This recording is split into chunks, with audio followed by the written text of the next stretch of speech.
Hello, Hello. salut Julien, ça va? Salut, bienvenue.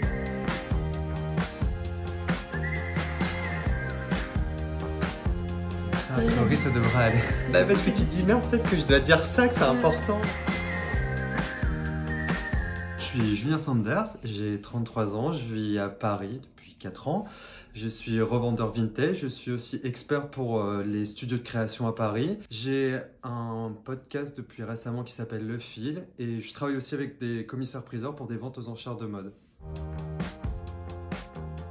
À la base, en fait, moi je suis aide-soignant, mais c'est pas du tout ce qui m'intéressait. Enfin, j'aimais bien le rapport à l'autre, les relations, mais ça me passionnait pas. Et à 25 ans, j'ai tout recommencé à zéro. J'ai recommencé une école pour être antiquaire à Bruxelles aux arts et métiers. Et petit à petit, j'ai commencé à acheter, revendre. Puis j'ai rencontré des gens qui m'ont ouvert les portes des studios de création.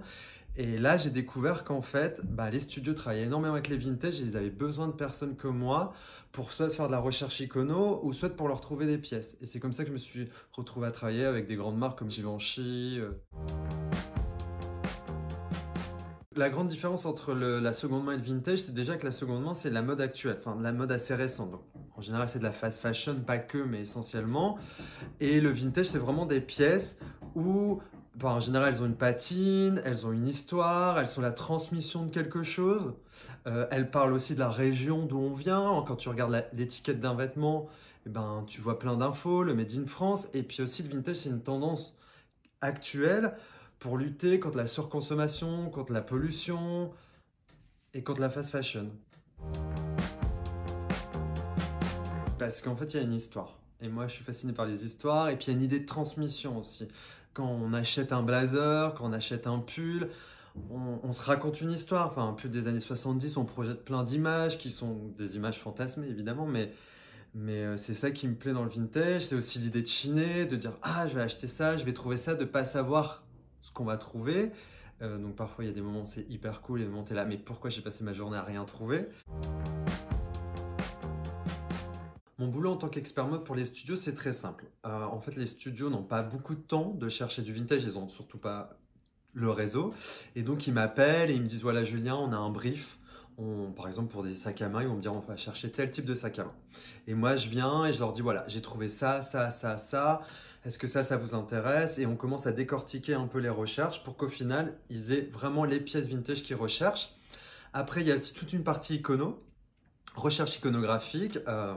On voit tous les magazines là, qui est ma collection, qui m'aide à chercher pour eux parce qu'en fait, les studios de création, ils n'ont pas de temps et ils ont juste Google pour chercher des images. Donc moi, je passe mon temps à feuilleter les magazines et à aller au plus près de ce qu'ils recherchent en termes d'inspiration. Ils ont besoin du vintage parce qu'en fait, on ne peut pas faire plus de 6 collections par an. Enfin, la collection couture, le prêt-à-porter, la collection Crous, c'est pas possible. On peut pas, sans compter toutes les capsules, on peut pas nourrir un imaginaire sans toucher la pièce. Finalement, c'est un peu comme un peintre qui va regarder des autres peintures pour s'en nourrir. Et le problème de la mode, c'est qu'en fait, c'est très compliqué de se réinventer. Donc, évidemment, plein de maisons copient des pièces qui ont déjà existé. Pour moi, c'est très simple, en fait, c'est de l'image. Maintenant, les marques, elles créent que de l'image, en fait, essentiellement de l'image. Elles ne créent pas de nouvelles silhouettes, elles ne créent pas vraiment de nouveaux concepts, elles créent des images, des campagnes de pub, des shows, mais en termes de vêtements, elles ne créent rien, enfin, pas grand-chose. Il y a un peu de tout. Enfin, je veux dire, en fait, ça dépend des marques. Si on regarde Saint-Laurent, en fait, il s'inspire vraiment beaucoup des années 80. Des marques comme Marinsa, il y a une vraie référence aux années 90 avec ce que faisait Gaultier. Par exemple, sur les défilés de Marine Serre, on va retrouver des mannequins des années 90, très connus dans les années 90. La première mannequin noire de chez Chanel, par exemple, ou un mannequin iconique, un mannequin iconique homme de chez Gaultier. Donc les références au passé, elles vont pas que dans le vêtement, elles vont aussi dans l'univers qu'avaient les marques. Cette réutilisation du vintage et de le vêtement ancien, c'est pas quelque chose de nouveau. On va le retrouver chez Saint-Laurent. Par exemple, dans un de mes épisodes de mon podcast Le Fil, j'interviewe Alain, qui a été chef d'atelier pendant 30 ans chez Saint-Laurent. Et il explique que par exemple Saint-Laurent venait avec des vêtements qui lui avaient appartenu, des vêtements de son père, de sa famille pour les recopier.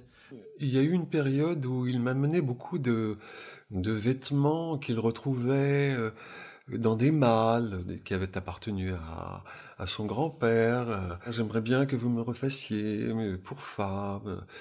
Euh, je vous laisse évidemment vous l'interpréter comme vous voulez. Donc cette utilisation de la seconde main, c'est pas nouveau. Et dans les années 90, on va la retrouver aussi avec Margiela. Margiela va faire énormément de récup. Mais ça va être un des seuls à assumer la récup et la réutilisation du vêtement vintage. J'ai 3 lieux de sourcing. J'ai d'abord le particulier. Alors lui, c'est le plus dur, c'est d'arriver à le trouver. Mais c'est le plus intéressant parce que c'est là où je rencontre les gens, où ils me parlent de leur histoire. En général, ils me disent bah, j'ai acheté telle robe, je l'ai mis pour tel mariage. Et on découvre un univers, on découvre des histoires, on découvre une famille. Mais ça, c'est la partie la plus compliquée. Mais c'est là où je m'amuse le plus. Le deuxième, qui est tout ce qui est vide-grenier. Alors là, c'est hyper chouette, mais c'est aussi compliqué parce que c'est un peu au petit bonheur la chance. Mais on peut faire des trouvailles assez incroyables en objets, en vêtements. Et puis après, il y a les centres de tri. Alors là, c'est super, mais il faut y avoir accès, tout le monde n'y a pas accès. Et puis c'est des heures en fait, c'est des ballots de vêtements et c'est des heures et des heures à fouiller pour parfois pas trouver grand chose. C'est d'accepter que le vêtement il soit pas parfait. C'est important, pour moi c'est hyper important et je pense que c'est une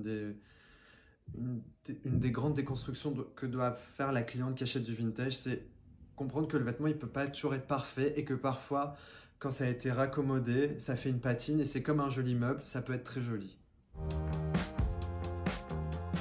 Ma plus belle, j'en ai pas une, en fait j'en ai plusieurs. En fait, c'est toutes les fois où je vais chiner chez les gens et la façon dont ils m'accueillent. Par exemple, je pense à une dame qui s'appelle Marie-Josée, qui a travaillé pendant 30 ans chez Mugler. Et je me souviens, la première fois que je l'ai vue, c'était trop cool parce qu'elle m'avait fait un gâteau pour que je reste.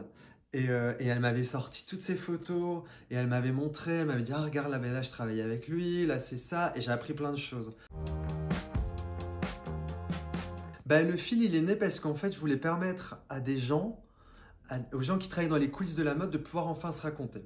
Parce qu'en fait, on entend toujours l'histoire commerciale des maisons, c'est-à-dire que Saint-Laurent va parler de l'histoire de sa maison, Gauthier, etc. Mais en fait, ce qui fait les maisons, c'est tous les gens qui sont derrière, en fait. Et l'idée, c'était de redonner ces paroles à ces personnes et qui racontent une autre histoire de la mode.